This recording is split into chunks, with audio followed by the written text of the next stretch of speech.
What up everybody, what's happening, what's going on? Welcome to another episode of With Extra Feels. I've just made a 23-minute video for my Patreon crew about self-love and talking about some of the stuff that I do to love myself more when I need it. And I've been needing it recently, and I just wanted to make a video for you guys too. Just speaking about the subject of self-love really, and asking you, like, are you familiar with this term self-love? What does it mean to you? And just so you know, whether or not this resonates with you, it doesn't matter whatsoever.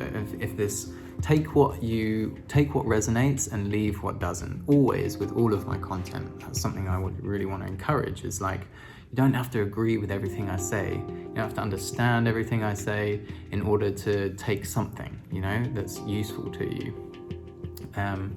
And I might say, like, if there's something that resonates with you, you're like, I actually don't know what self-love is, but I'm intrigued, then thank you. Thank you for your open-mindedness, and thank you for your inquiry. And this is all about inquiry. Self-love is about self-inquiry.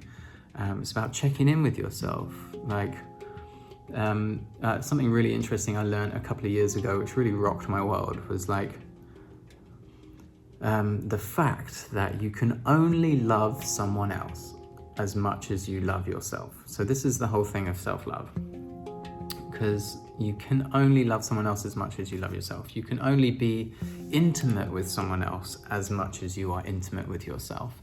It all comes down to relationship with self. How is your relationship with yourself? And that's basically like the cornerstone of the healing journey, really, is relationship with yourself. Like, and for me, my short history of how much do I love myself, it goes like this. It's like, well, I fucking used to love myself, but from a place, I used to love my ego. My ego used to love myself because I used to love my kayaking achievements. I used to love the fact that I probably get more likes than you on Instagram. I used to my ego used to love the fact that if anybody used to say, like, what do you do? I'd be like, yeah, here we go. I get to talk about myself and all the cool shit I get up to. That's the kind of like way I used to love myself. I used to love the identity that I had formulated for myself, which was based around the things that I used to do, the achievements I used to, and of course, they're all just things that are external. They're my identity, the ego identity, now I know and understand, is just a story. It's like, it's a temporary fabrication of who I think I am for this current life. Yet who I truly am, with a capital T, truth, that's the sort of the path of like inner inquiry to find out who am I truly beyond this name that I've been given and all these things that have happened to me in my life and my achievements, which is all like a beautiful divine story, but it's just that, it's a story. It's not like who I actually am at the truth core of my foundational who the fuck I am from the beginning to the end, eternally. So, self-inquiry leads to knowing oneself a little bit better, and that for me looked like understanding why I was in a pattern for my whole life of maybe getting into relationships that always end up where I feel like they're not serving me, and then I get into another one, and there's so many similarities in all of those. So I'm like, the self-inquiry thing, the doing the inner work, is to say, okay, I'm just going to take a step back for a moment and like gather the data and compassionately assess where the patterns are emerging in my relationships, my friendships, and how I feel about myself in different social circumstances. Where do I get anxious? Where do I feel like I'm not good enough? Where do I feel like I'm amazing? And like just take check of like who I think I am and how I automatically react or respond to different situations, so that I can start to build a picture of who I am and understand why I might get anxious in a certain situation, or when something happens to me in my life I get really depressed, and maybe that's a pattern that's going over and over and over. And so just taking a step back, checking it out. So self-inquiry leads to it stems from like the need to change something, usually like mental health. For me, certainly like deep depression and anxiety, and this basically like an existential crisis, like who the fuck am I and why am I here? So quite quickly on this journey you learn like self-love is the core foundation for everything. Everything starts with the self. And I have always known that I have a lot of love to give. I have a lot of love to give other people, and I realized after a while that like I was giving and giving and giving and pouring the love into people and pouring, and my cup was just emptying. So self-love is where we come and we fill up our own cup. Suddenly, instead of loving everything externally to me, I turn it inwards and I start loving myself. Now I found that really difficult to begin with, because again, with a little bit of self-inquiry and understanding myself better, for some reason, which we won't get into details now, I didn't feel like I deserved to love myself unless I was achieving something or doing something. So already we can start to understand and see and bring a bit of light to the situation where, okay, there's a bit of like bargaining going on. It's like deal making. I will let myself feel like I deserve good things so long as I've done something to achieve them. And that's quite classic, that's quite typical. But what it means is if I stop achieving or stop doing things that I feel like allow me to deserve to feel loved, suddenly on the other side of the coin, I feel like, oh my God, I don't deserve anything, any of the good things that are happening to me. And I punish myself. And then I'm like, shit, I better get back to like achieving things, because that's the only way I really allow myself to feel loved.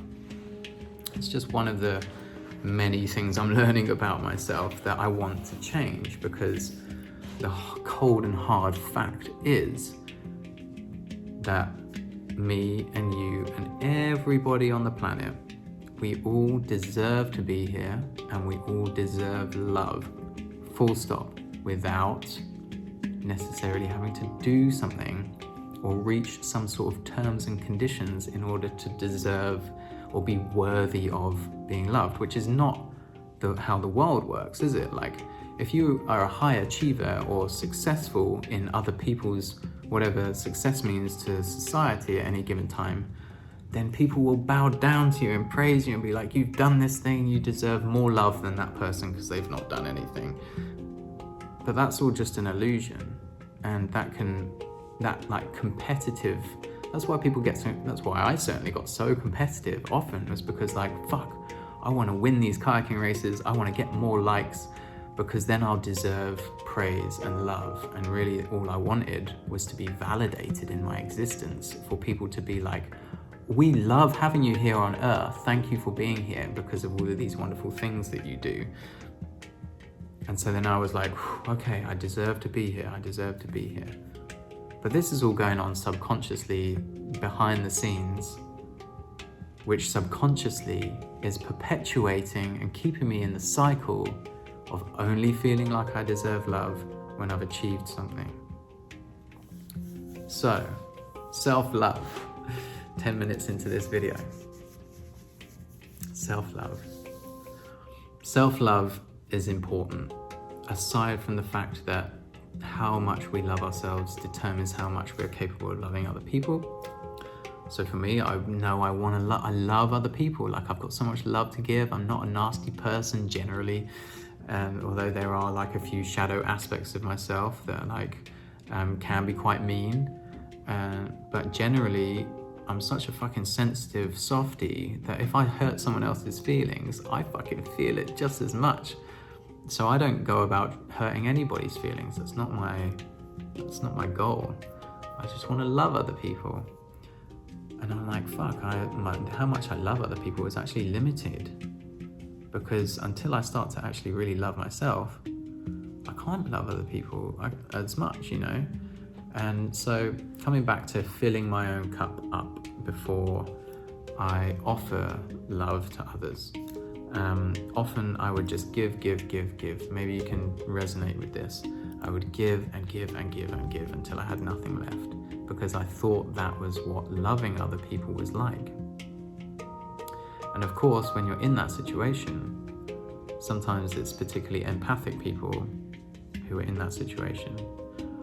You will naturally attract people of the opposite. You will magnetize relationships and friendships into your life where people will happily take, because you're the giver.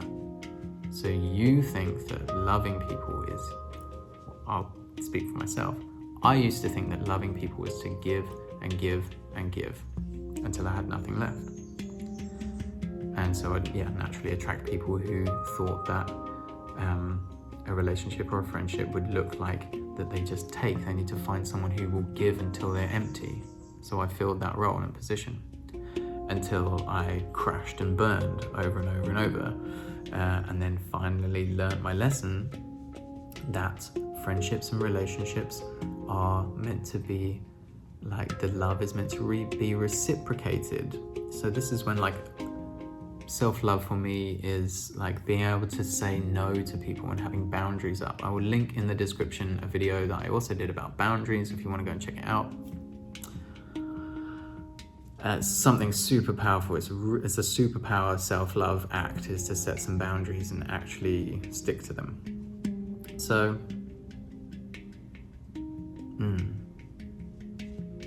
there are all sorts of ways to love ourselves more. And this can also be like seen from an unconscious perspective as being selfish. I'm here to tell you that it ain't selfish to love yourself, because like I was saying before, it's the foundation of loving everybody else. And we need to fill our own cups up. We need to prioritize ourselves in order to show up for our friends, our relationship, our family, our community. There's no point in us showing up absolutely exhausted. Better to stay at home and recharge and do all the things that you need to do to then show up fully, so that you can bring your full self, whether that be a relationship, friendship, family, community, whatever sort of service you might find yourself in of others. So self-love it's very, very important. Because also, check this out.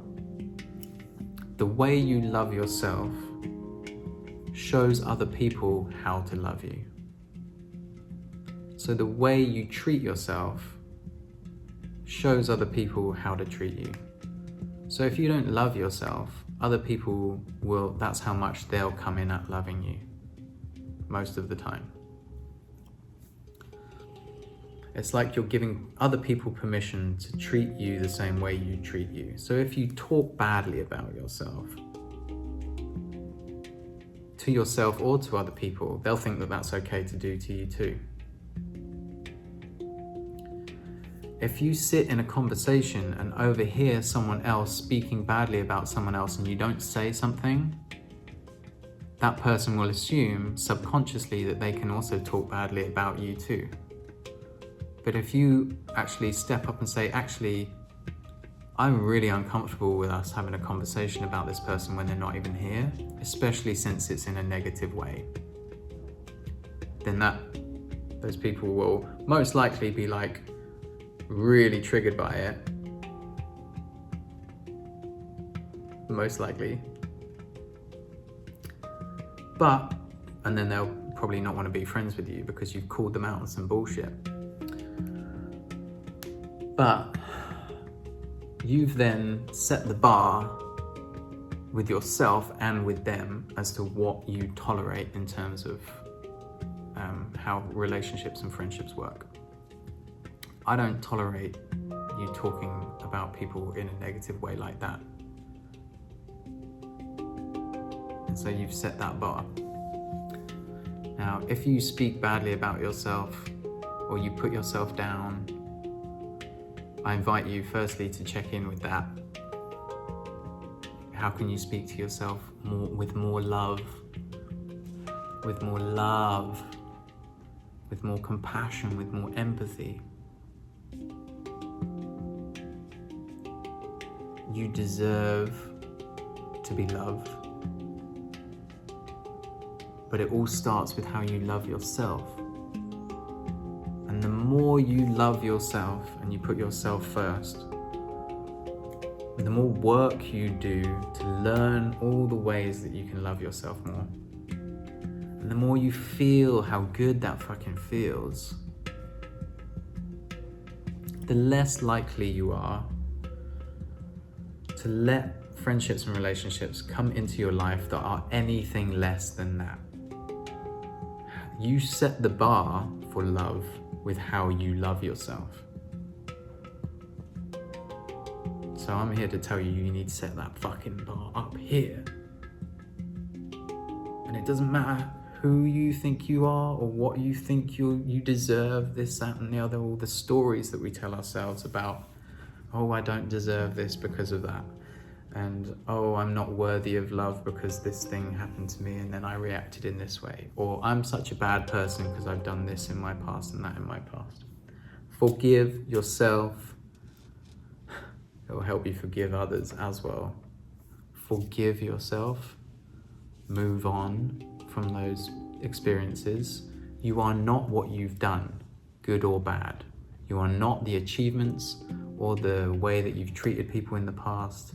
Yeah, maybe if you're feeling some guilt around some way that you would never, something you would never do now, maybe you've got to feel into that and shift that and feel those emotions and feel that pain that you've inflicted on someone else, and then clear that space for something new to come in, for the new version of yourself to come in that would never do that, because you would never do that to yourself now.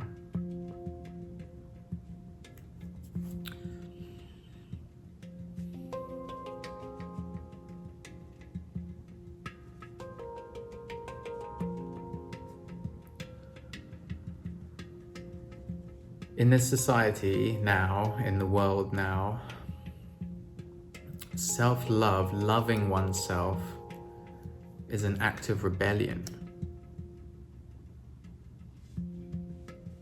To decide that you are worthy of love without needing to wear some specific latest brand, or without needing to have some really expensive pair of shoes on your feet. No judgment to people who are into that. I get it. But just don't place your self-worth and your value on what shoes you're wearing, or what t-shirt you're wearing, or what car you're driving. If you can love yourself regardless of all of that, you are literally stepping outside of the capitalistic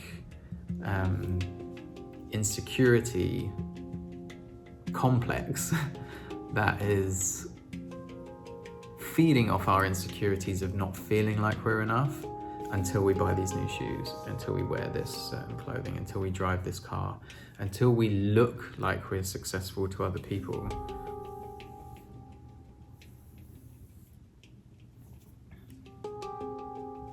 Trust me, I've been down that road too, because my ego used to love that I had more subscribers than most people that you've met. Or my ego used to love also that if people used to not know who I was online and they'd say, oh, you're on Instagram, I'd say, yeah, check out my Instagram. And they'd go on there and search it and they'd be like, whoa, you've got a shitload of followers. And my ego is like, fuck yeah, I do. how important I am? Check that out. And then most people would be like, whoa, you must be like a somebody, right? Because of these things that I'm doing, which has got nothing to do with who I actually am. But my ego would be like, yeah, I'm a somebody, check me out. Because I'd want to be treated differently. Because most people treat people with achievements differently. They give them more respect and more love. And so I'm gonna do all the things I need to do to get more respect and more love, because I didn't have enough of it for myself. So I needed to externalize that. I needed that validation from people, and I needed people to remind me that I was important and that they needed me in their lives. They needed my video. They needed to watch my vlog when they were eating their breakfast, because it makes their day amazing. And my ego's like, okay, good. But deep down, I'm like, keep giving me that, because deep down, I didn't believe that I fucking deserved to be here. That's why I was looking for that external validation all of the time. And people do that through wearing super expensive shoes or driving a really fancy car, so that when people see them, they're like, whoa, that guy's successful. He must be a somebody. So have those fucking shoes and drive those savage cars, no judgment whatsoever, but know that you are worthy of love and validation, and you're worthy of being here without anything. In terms of how much you deserve to be here, it doesn't matter if you are some crazy successful Bitcoin billionaire or the person on the street. Equal. There is no hierarchy. There is no hierarchy in terms of who deserves to be here and who doesn't deserve to be here. Who deserves love and who doesn't deserve love. It's an illusion that we've been conditioned into thinking, where it's much easier to love someone who's done something that we respect, and rather than someone who hasn't achieved anything in their life. So check in with yourself also. What is your definition of success? What is it that you're waiting to achieve before you feel like you can let yourself feel happy, or feel content, or feel like you love yourself unconditionally? Because for me, right now, I feel like, okay, once I've bought some land or a house that I want, once I don't have to rent anymore, then I'll feel like I'm worthy of relaxing a little bit. And then I'll feel like I'm worthy of love more. That still plays out for me. I'm just aware of it now. It doesn't change. It pops up in different aspects of life. Invitations to love myself more, regardless. Not sometime in the future when I've achieved this thing. Not sometime in the future when I've got this new car or whatever. Right now. Because if not now, when? Because I've been there. I'm like, okay, I'm gonna be so happy when I'm getting 1 million views a month on my YouTube channel. When I'm at 1 million views a month, I'm like, whoa, I'm getting 1 million views a month, right? 2 million. And it lasts for that long, and then it disappears. So my invitation to you is how can you love yourself for exactly who you are right now, regardless of what you've done or what you haven't done? Can you absolutely unconditionally love yourself right now? And if the answer is no, that's totally fine. But why? And do you want to love yourself unconditionally? Do you want to feel peace and contentment? If the answer is yes, I would love to feel peace. And I think for a lot of people, maybe watching this, it's like, oh, I'd love to be able to love people more. I just want to love everybody. I've got so much love to give. turn that shit around and love yourself first, and then watch what it does for the people around you. That's what I'm experiencing at the moment anyway. Sometimes self-love for me looks like taking some time away from everybody, some solitude to go and learn who I am. Who am I now compared to last month, last year? Got to get to know myself again. Constantly discovering a new version of myself. People are like, oh, you've changed. Can you imagine if when we got to 16, we hadn't changed from when we were age 13? Bit weird. Imagine if we were, can you imagine being 17 but behaving like you're 15? Can you imagine being 25 and behaving like you when you were 18? We're constantly, thank fuck, changing and growing and becoming closer to who we actually really are. So why does that have to change when you get to 30 something? Or ever? Keep changing, keep evolving. Don't get so attached. Don't get so attached to the way other people are as well, and then get all shirty when they start changing. Celebrate them for who they choose to be, regardless of whether it suits you or not. Anyway, this is a long fucking video. If you've made it all the way to the end, you are enlightened. I'm joking. I love you. And yeah, I'll see you in a video real soon.